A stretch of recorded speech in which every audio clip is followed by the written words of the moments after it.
Essentially, the disorientation you feel once you arrive in a new culture, regardless of whether or not it's a host country in which you speak a different language. It could be an English-speaking program as well. Differences in mannerisms, gestures, customs, anything from religious values, political structure, anything that a student feels that is not similar to his or her own cultural customs at home. I definitely experienced homesickness right when I got there. I think that the housing situation had a lot to do with it, just because I was kind of farther away from the school. But it was easy to get over. It took a couple weeks, but I got into the hang of things. Yeah, I think getting into a schedule definitely helped me get over the homesickness and and meeting people.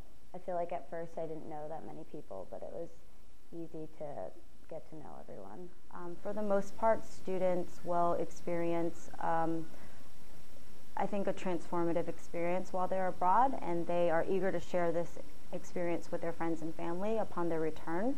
But because their friends and family did not go through this experience with the student, there's sometimes a disconnect between what the student wants to convey about his or her experience, and therefore there can be kind of a frustration almost. And it's similar to the beginning stages of culture shock when the student enters a host country, because there's this gap between what the student wants to convey to even the locals in a country. I think I was a lot more appreciative of things that we have in America, like water that you can drink and not get sick from. That was really nice. I really appreciate that.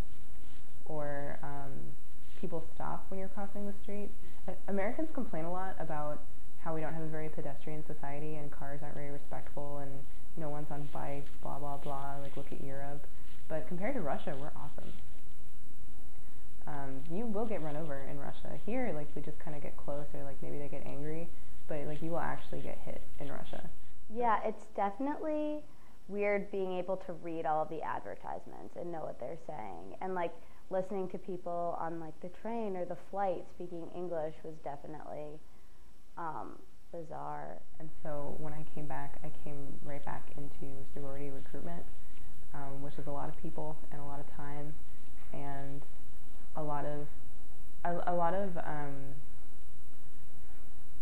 socialization that is characteristically un-Russian. Russians are categorized as really cold people a lot of times, because when you're on the street, you don't smile at people. Russians don't smile at people.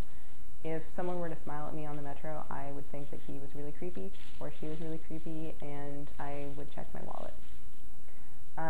But when people smile at you here, it's normal, and in fact, if someone doesn't smile at you, that's when it's creepy. And so but at the same time, to clarify, Russians are in fact warm people. It's just that they're warm and they're friendly to people that they know. And once I got to know Russians, and once I got to know people over there, they were some of the most hospitable people that I think I've ever known. Well, I haven't really been that frustrated, just because a lot of my friends went abroad, so they all kind of had their own experiences, and so we were all able to share our experiences. But I don't know, I mean, when people ask me how it was, there's just so much to say that I can't even really begin to explain. Next weekend, or coming up soon, I'm inviting friends over, and I'm making borscht, and we'll drink vodka as well. We have our Studio Study Abroad Fair in the Ballroom A of the Student Life Center next Tuesday, January 25th from 1 p.m. to 4 p.m. Students can learn about all of our programs that we offer.